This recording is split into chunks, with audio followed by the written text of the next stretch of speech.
kami ucapkan kepada Abina Muhammad Syekhul Hadi karena telah menyampaikan beberapa kalam-kalam hikmah yang akan berguna nantinya untuk kita semua.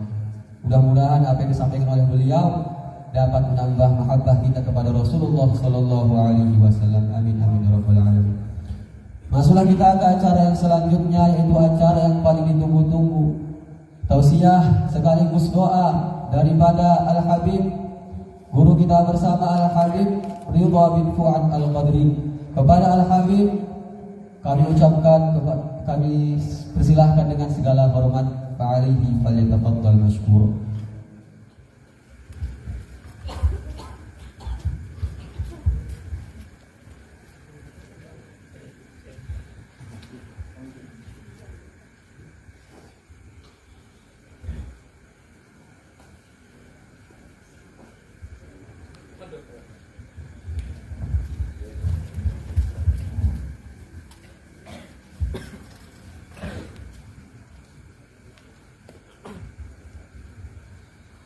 Bismillah wa billah wa minallah wa ala Allah wa fillah wa la hawla wa la quwwata illa billah. Assalamualaikum warahmatullahi wabarakatuh. Waalaikumsalam warahmatullahi wabarakatuh. Alhamdulillah wassalatu wassalamu ala sayyidina Rasulillah wa ala alihi wa man walah. Nawaitu ta'alluma wa ta'lim wa tadhakkur wa tadhkir wa nafa'a wal intifa' wal ifadah wal istifadah wal hatta ala tamassuk bi kitabillah wa bi sunnati rasulih sallallahu alaihi wa alihi wasallam wa du'a ila al-huda wa dalalati ila al-khair ila wajhillah wa mardati wa qurbih wa thawabihi subhanahu wa ta'ala. Rabbi inni maghlubun fantasir wa jibru qalbi al-munkasir wa jma' shamli al-mundathir innaka anta rahmanul muqtadir fili ya kafi wa ana abdul muftaqir wa kafa billahi waliya wa kafa billahi nasira inna syirka la dhulmun 'adzim. Wa ma Allahu yuridu dzulma lil 'ibad fa quti'a dabirul qaumil ladzina zalamu walhamdulillahi rabbil alamin. Yang sama-sama kita muliakan Syekh Muhammad Syekhul Hadi selaku pimpinan pengasuh Pondok Pesantren Atia.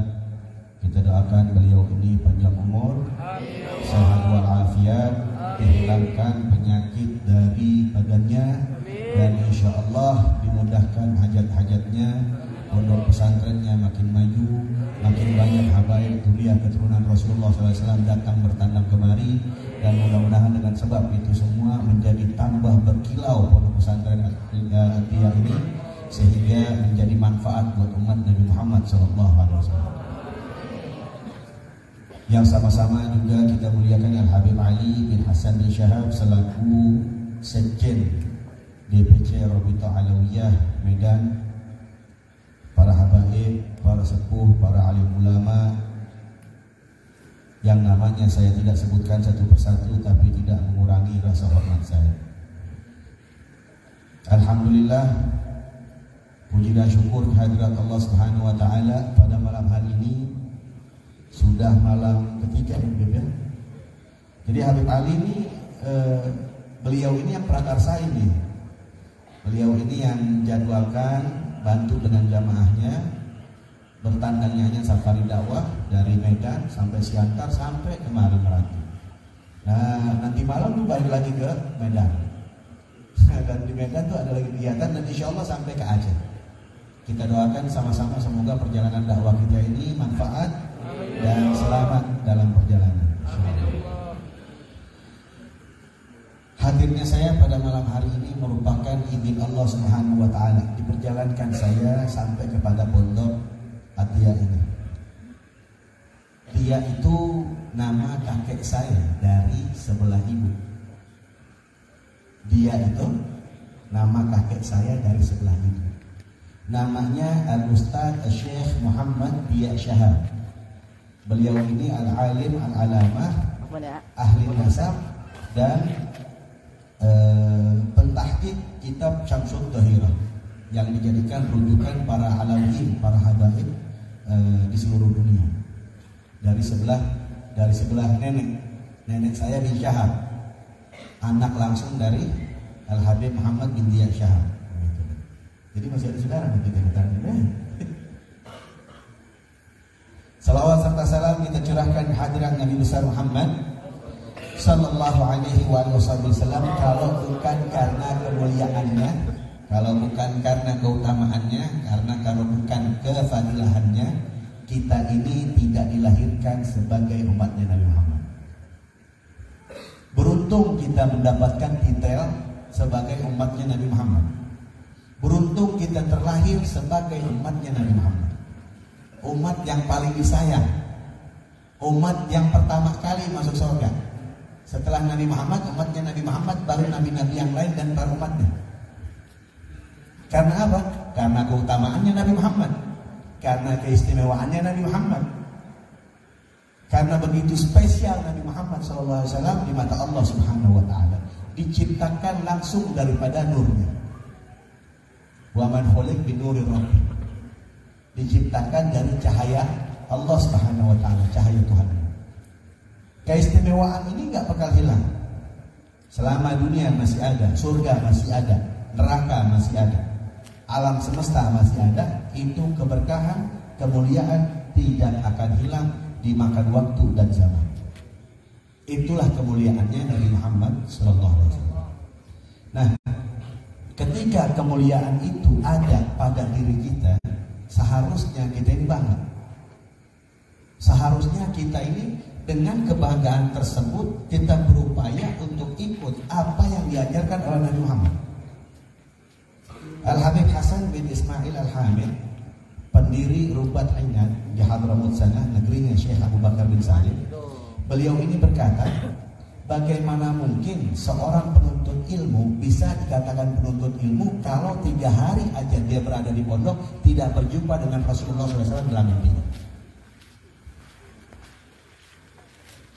Tidak disebut penuntut ilmu itu sebagai penuntut ilmu kalau 3 hari, 3 malam dia berada di pondok tapi nggak jumpa dengan Rasulullah, tidak disebut penuntut ilmu itu. Saya mau tanya, udah berapa tahun di sini? Tuh, karena kita tidak merasakan keistimewaannya, tidak membesarkan keagungannya, karena dari kita sendiri kesalahannya. Pernah nih kisah dikutip oleh Sayyidil Habib Omar bin Muhammad bin Salim bin Hafid. Jadi waktu itu sekitar 30 tahun yang lalu, ini ada satu perempuan, mungkin dia ini dari Suriah. Ya, pada waktu itu mungkin keadaan mencekam dan lagi perang dan lain sebagainya. Nah, ditemukan ini di pinggiran Ka'bah. Lagi nangis terseduh-seduh ini si perempuan. Ada satu orang syekh tegur ini si perempuan ini. Kenapa nangis? Ada apa nangis? Keluarga kamu dibunuh orang, keluarga kamu didolimi, atau apa yang hilang, atau bagaimana gitu? Kenapa bisa nangis ini? Lama ditungguin gak jawab-jawab gitu karena nangis terus. Akhirnya setelah agak reda tangisannya, dia bilang, jadi kenapa nangis? Saya sudah 3 malam gak ketemu Rasulullah dalam mimpi.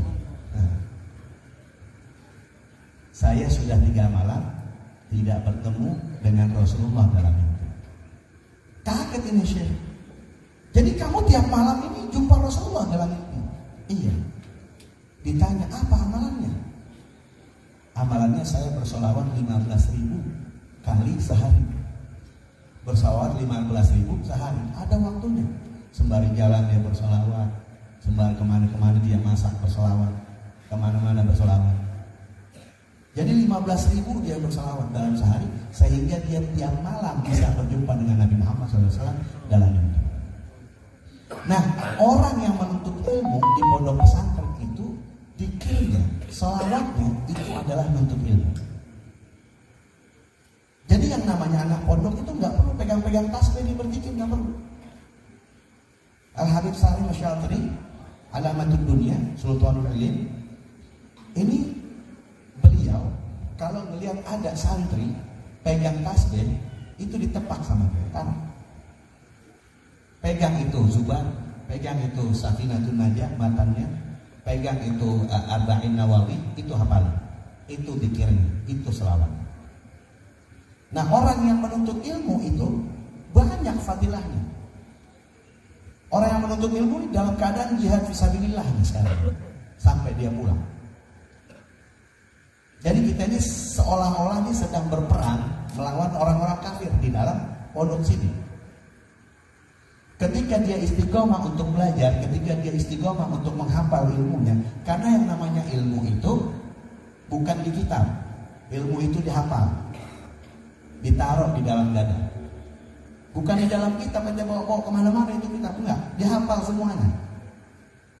Jadi kalau ada yang tanya tentang masalah ilmu itu, ente bisa jawab. Itu artinya ilmu yang manfaat. Kalau keluar dari pondok terus jadi anak jalanan lagi, terus ikut-ikutan teman-teman yang nggak mondok, ya kan, akhirnya pergaulannya tambah rusak lagi. Jangan begitu.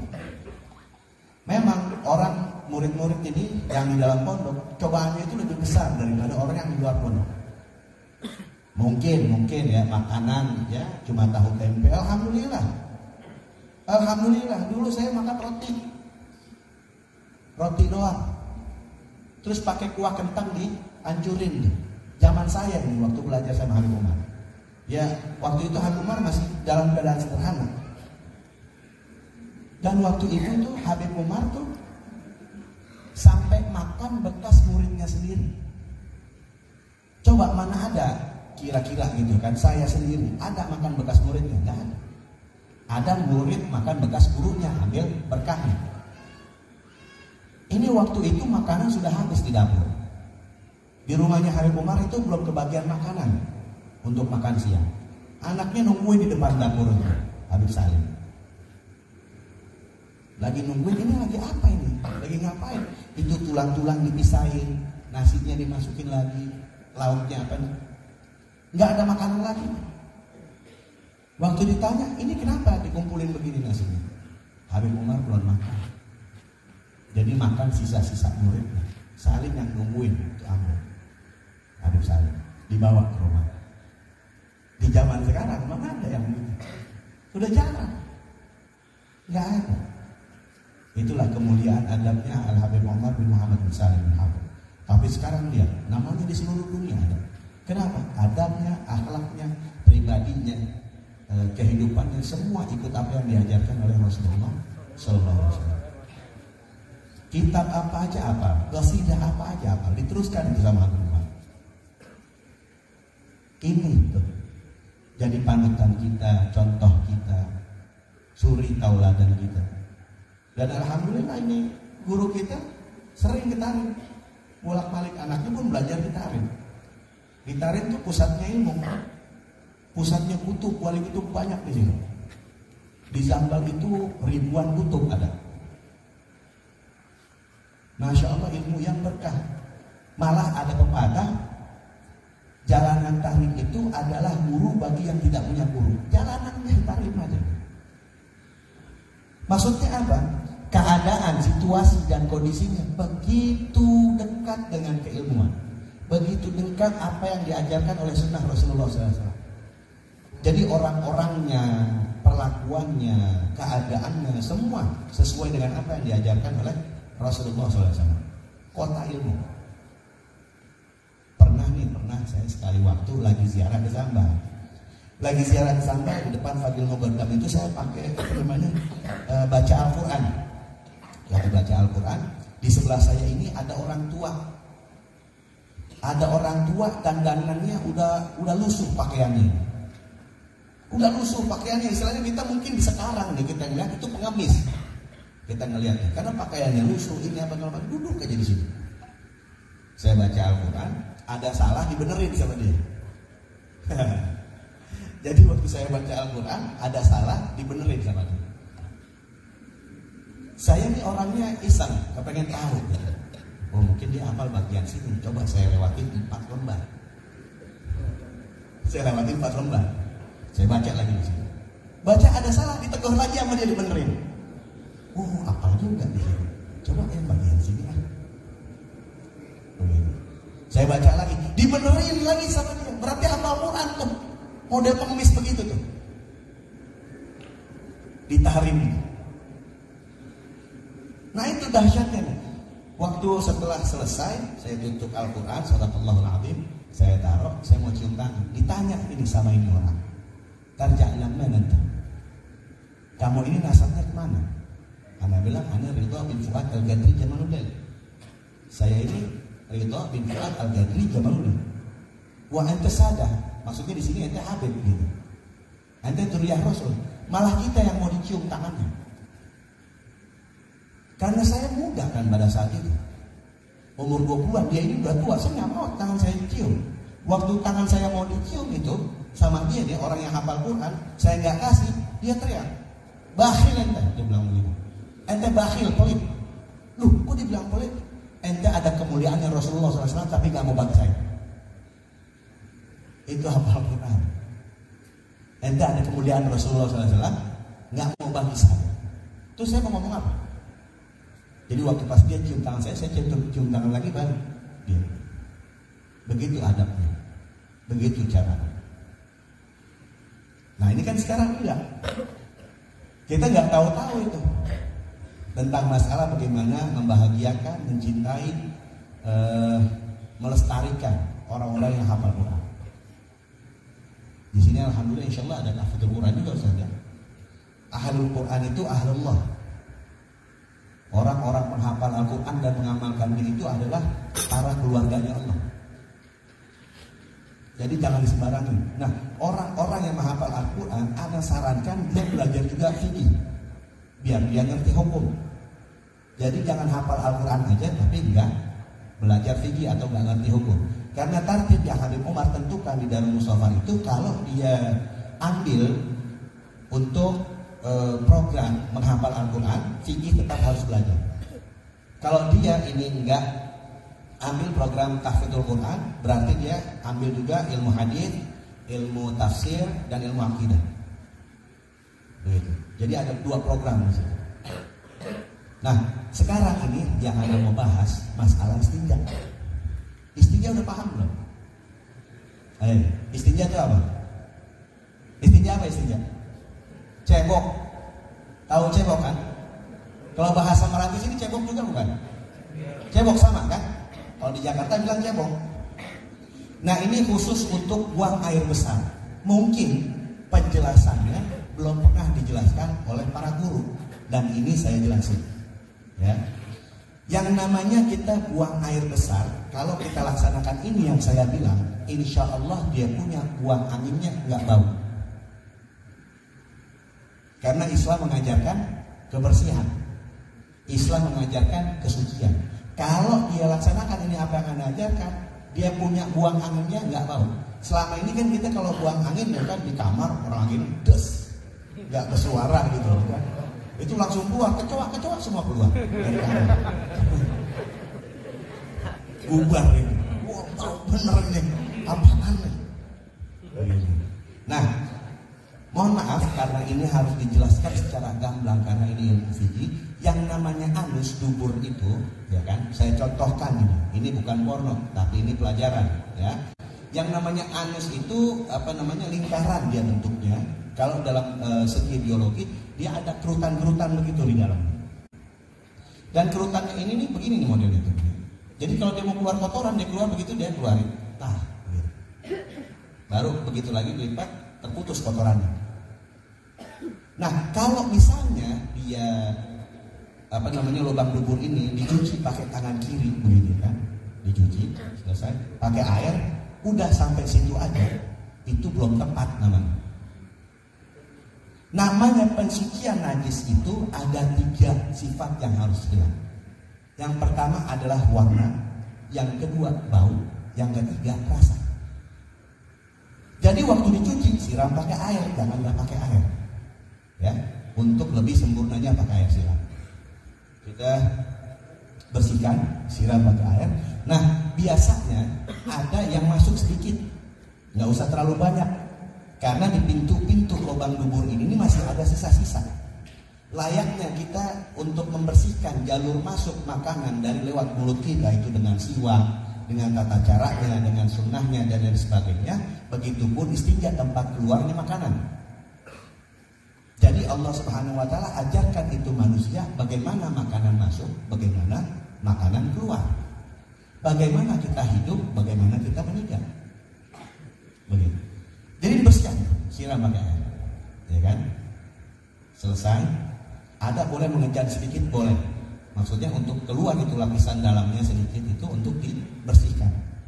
Setelah selesai itu pakai air, lihat kan yang saya bilang tadi apa?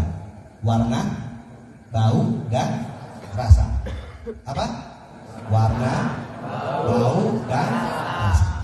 Waktu kita bersihkan begitu, siram pakai air, lihat warna masih ada nih, sisa-sisa. Ya kan, mungkin tempe, tahu, itu sisa-sisa gitu warna. Ya kan, bukan ini yang dibersihin, bukan jari yang dibersihin, berarti bawah masih kotor. Cuci lagi, siram lagi pakai air. Selesai, sudah kita lihat lagi. Pertama lihat warna nggak ada, bersih. Bau sekarang yang kedua, cium dong, ya nggak? Ya bau bagaimana? Kan pakai hidung. Waktu dicium, waduh masih bau dajal. Ya kan? Berabe kan yang urusan. Berarti masih kotor. Belum tepat pensuciannya itu. Bukan ini yang dikasih minyak wangi atau pakai sabun, enggak. Bukan. Sabun itu tidak mensucikan, tapi air yang mensucikan. Ke bawah lagi, cuci lagi. Cuci, lihat warna udah nggak ada, bau udah nggak ada, ya kan? Rasa sekarang kemana dia larinya? Rasa kemana larinya? Masuk dalam mulut kan? Berani masuk ke dalam mulut nggak itu? Yang bekas dari bawah itu. Berarti kita yakin masih kotor bawah tuh istinjaknya. Kalau nggak berani masuk ini ke dalam mulut kita, berarti ada keraguan-keraguan nggak dalam hati kita? Ada keraguan-keraguan nggak? Takut kita. Ini gimana ya? Kalau masih ada keraguan begitu, berarti masih kotor di bawah. Bersihin lagi, selesai, lihat warna nggak ada, ya kan? Udah cek lagi bau, udah nggak ada. Ini berani masuk dalam mulut, berarti yakin udah nggak ada najis di bawah. Itu yang namanya kebersihan tohara di dalam Islam. Kalau itu dilaksanakan, kita buang angin nih, mungkin masuk angin atau bagaimana, ya kan? Yang namanya manusia itu normal, gitu ya kan? Dia keluar mau berbunyi maupun dia silent, kayak HP gitu, silent atau ada getar dikit, itu nggak bakal bau, nggak bakal bau. Buktikan gitu, buktikan, silahkan. Ini enggak, mentang-mentang di pondok pakai keburu-buru, orang ngantri apa segala macam, tiba-tiba mau keluar bersih apa, langsung begini aja, yang penting mah yakin. Bahaya berarti. Nah mungkin Anda mau tanya, itu penjelasan udah Anda dapat belum di sini? Belum ada kan? Nah insya Allah dengan penjelasan itu menambah wawasan keilmuan kita dan toharoh kita, cebok kita di istinja kita itu jadi lebih tepat gitu, lebih bersih. Dan itulah yang disebut an-nadhafatu minal iman. Dan jangan jorok. Jadi anak pondok pesantren itu jangan jorok. Yang selalu jadi dilema ketika dia belajar di pondok pesantren, penyakit gatal-gatal melulu. Itu karena jorok. Sebenarnya nggak begitu. Emang dikira kita nggak mondok? Saya ini sebenarnya nggak pernah mondok di Indonesia, nggak pernah. Jadi aliyah saya itu di Jamiat Khair Tanah Abang. Ya sekolah Marhabayat juga di situ. Guru saya itu wali kelas saya Habib Rizik bin Syahab 2 tahun. Setelah lulus dari Jamiatul Khair baru saya berangkat ke Hadramut. Itu dah pondok jauh. Alhamdulillah sampai gini hari nggak pernah punya penyakit gatal. Karena bersih gitu. Anak pondok itu harus lebih bersih. Jangan anak pondok dia punya toilet, di WC-nya bau. Nggak bisa itu. Semua bertanggung jawab. Jangan ngarepin merpot untuk berberes. Semua rapiin, siram air, siram karbol gitu. Jadi enak. Masuk ke kamar mandi juga enak, nyaman gitu. Jangan masuk ke kamar mandi kayak mau masuk ke inian, ladang ranjau gitu. Ya kan udah segala macam iblis ngumpul di situ. Udah bau, ya kan, nggak nyaman. Nah itu harus diperhatikan. Jangan ngarep pihak pihak manajemen pondok pesantrennya atau guru-gurunya atau itu tanggung jawab kita semua. Kita harusnya bisa saling membantu di sini. Saya kan bayar di pondok pesantren. Kalau udah ada pemikiran seperti itu berarti udah nggak ada akhlak, udah nggak ada adab. Emang cukup apaan? Hotel aja sehari 500.000. Hotel 500.000. Ente sebulan di sini. Makan ada, minum ada, diajarin lagi sama guru-guru. Ini kesian nggak gemuk-gemuk. Dimikirin ngurusin pembina pondok pesantren itu enak, susah. Nah, guru kita ini alhamdulillah banyak mengambil ilmu dari kalangan habaib, dari kalangan masyayikh, dari kalangan guru-guru tarekat, alhamdulillah, dan diajarkan itu. Saya pun diajarkan oleh Habib Umar itu tentang musafahatul qulub, salaman dengan hati. Maksudnya adalah rabithah, mengikatkan diri kita ini kepada guru kita. Itu di dalam syarah Ratibul Haddah. Wa min ajlil adab an yatasawwar surat asy-syaikhi 'inda ibtida'i dzikr. Dan zikir paling besarnya, paling dikuatkan adab daripada berzikir itu adalah membayangkan wajah gurunya ketika dia memulai zikir. Begitu. Buktiin enggak? Kita buktiin enggak apa kemuliaan ini kita bayangin wajah guru? Apakah ada kemusyrikan di situ? Oh, enggak ada. Di dalam gosika disebut ya bahat man ra'a au ra'a man ra'ahu. Begitu beruntung bagi orang yang melihat mereka dan mereka yang melihat mereka. Maksudnya adalah tasalsul, tersambung silsilah keilmuannya sampai kepada Rasulullah sallallahu alaihi wasallam. Mau bukti enggak kemuliaannya? Mau bukti enggak? Saya butuh satu orang relawan naik mana? Relawan. Satu orang aja, satu orang. Terserah mau santri boleh, jangan yang perempuan. Yang laki-laki aja dulu. Jadi kalau saya dorongin ke sono enak. Baik, tarik itu. Jadi sini. Nah, ke sana. Ya. Sekarang angkat kakinya satu. Kaki yang kiri aja. Kadang cuma dua doang kakinya. Kaki yang kiri angkat. Ini kalau saya tarik begini, pasti kan gampangnya ada. Ya kan? Atau saya tarik begini pasti gampang angkat ke atas. Saya tarik begini kan gampangnya tuh. Lagi angkat. Ya kan? Saya tarik begini gampangnya. Udah. Sekarang ingat wajah guru ente Syekh Muhammad Syekhul Hadi. Ingat. Wajahnya ingat. Madep sana. Bayangin. Udah? Udah. Angkat kakinya sebelah kiri. Saya mau taruh. Lebih kuat mana dari yang tadi?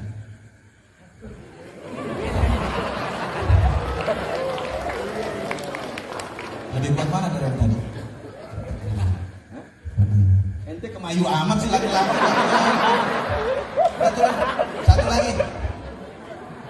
Satu lagi siapa? Wah, ini kelas berat nih. Satu aja. Ente sudah. Kalau misalnya angkat kakinya satu. Nah, ini kan tarik begini gampang tuh jatuhnya, ya kan? Ente juga lemas amat sih lagi. Nah, ini kan jatuh tuh. Atau ditarik begini juga kan jatuh. Nah, sekarang lihat ke sana, ya kan? Sudah, angkat kakinya satu, bayangin guru ente. Sudah, kebayang nggak? Fokus.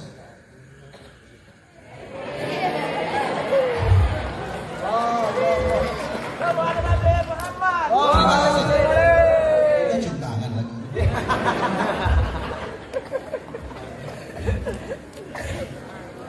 Nah, itu adalah bukti yang bisa kita praktekin kalau kita bayangkan wajah guru kita. Nah, setiap kita berzikir, setiap kita ta'lim, setiap kita bersalawat, itu kita bayangkan wajah guru kita, dan wajah guru kita ini membayangkan wajah gurunya membayangkan wajah gurunya lagi sampai kepada Rasulullah SAW. Dari situlah ada kemuliaan, sambungan energinya sampai kepada kita. Itu yang jadi manfaat buat kita. Itu yang menjadi manfaat buat kita di dunia dan akhirat. Manfaat itu penting. Nuntut ilmu, jangan kepengen jadi orang alim. Jangan. Nuntut ilmu itu kita niatkan untuk bisa jadi manfaat untuk umatnya Nabi Muhammad. Dari situ nanti Allah Subhanahu wa Ta'ala bukakan futuhnya, bukakan pintu-pintu pengetahuannya untuk kita. Karena Allah Subhanahu wa Ta'ala itu peduli dengan Nabi Muhammad, kekasihnya. Jadi untuk memanfaatkan, untuk membuat manfaat untuk umatnya, Allah Subhanahu wa Ta'ala pasti kasih itu bukaan-bukaan pintunya, ilmu laduninya, supaya manfaat buat untuk umat Nabi Muhammad. Gitu. Kalau kita niat untuk jadi orang alim, hati-hati. Orang alim ini banyak cobaannya, banyak ujiannya. Ada takaburnya di situ, ada sombongnya di situ. Ada yang berupaya nyari duit di situ, malah naudzubillah ada yang jual agama di situ. Nah itu yang harus kita perhatikan. Ada yang pernah tanya ini anak pondok, dia keluar dari pondok, dia bilang IQ-nya lemah. Dia tanya lewat Instagram. Saya bukan promosi Instagram saya ya, tapi kalau mau follow silakan. TikTok juga ada. Jadi dia tanya itu. Lewat message dia tanya, Habib, saya IQ saya lemah, saya tadinya belajar di pondok, sekarang saya udah keluar gitu. Doakan saya Habib supaya satu malam saya langsung jadi orang alim. Waduh, berabe benar nih anak. Pertama yang nuntut ilmu itu memang menurut Sayyidina Ali harus ada kemauan yang keras. Yang kedua harus ada biaya. Yang ketiga prosesnya lama, nggak serta merta gitu. Dan nggak ada itu yang disebut IQ lemah, nggak ada. Yang disebut IQ lemah itu nggak ada. Yang ada kurang berusaha, kurang fokus, itu aja. Saya bisa buktiin yang namanya otak itu bisa menggerakkan barang, itu lewat kekuatan otaknya. Saya bisa buktiin di sini, walaupun anak-anak pondok yang baru belajar. Cuma nanti dah ya, biar diundang lagi kemari maksudnya. Ya kan? Besok-besok ini Kiai udah pakai helikopter, jadi dari sono, dari Medan udah pakai helikopter kemari, jadi nggak kena macet saya. Ya, amin. Amin ya rabbal alamin. Saya kira sampai di sini dulu. Mohon maaf jika ada kesalahan, karena pun saya harus balik ke Medan pada malam hari ini ya, Habib Ali ya. Jadi insya Allah manfaat buat kita semua. Tadi sebenarnya saya bagi air itu buat bagi-bagi ke belakang. Sampai di sini udah habis. Begitu juga yang perempuan tadi. Itu saya sono air itu diminum bagi-bagi, bukan buat sendiri, gak tahu dihabisin sendiri kan? Nah, nggak dibagi-bagi. Bagi-bagi boleh dicampur sama kecap, enggak. Maksudnya airnya ke air, terus bagi-bagi minumnya kan buat apa namanya, buat semuanya dapat gitu ya. Mudah-mudahan ada keberkahan di situ. Billahi taufiq wal hidayah. Assalamualaikum warahmatullahi wabarakatuh.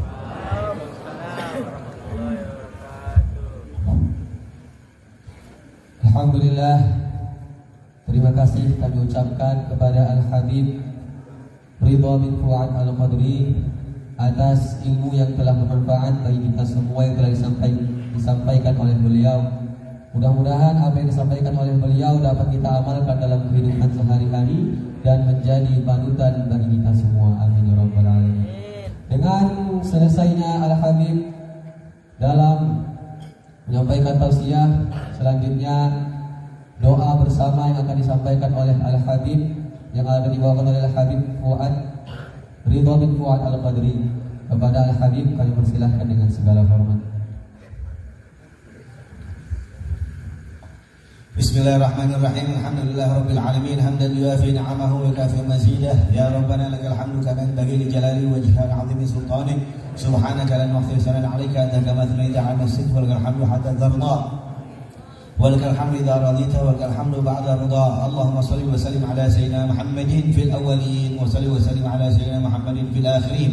وصلي وسلم على سيدنا محمد في كل وقت وحين وصلي وسلم على سيدنا محمد حتى ترثى الأرض ومن عليها وأنت خير الوارثين اللهم إنا نستحفظك ونستودعك أدياننا وأبداننا وأنفسنا وأهلنا وذرياتنا وتلاميذنا وأزواجنا وكل شيء أعطيتنا اللهم اجعلنا وإياهم في كنفك وأمانك وعيادك وجوارك من كل شيطان مريد وجبار عنيد وذي عين وذي طغى ومن شر كل ذي شر إنك على كل شيء قدير اللهم حطنا بالتقوى والاستقامة وعذنا من موجبات الندامة في الحال والمال إنك سميع الدعاء وصل اللهم بجلالك وجلالك على سيدنا محمد وعلى آل سيدنا محمد والحمد لله رب العالمين.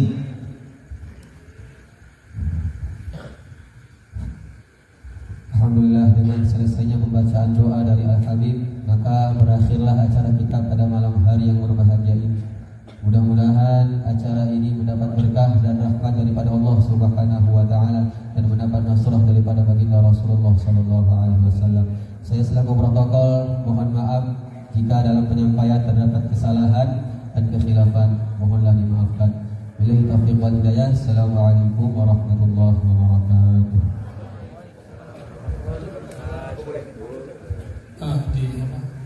Cetekan mana Pak? Nanti untuk para tulab terpalnya digulung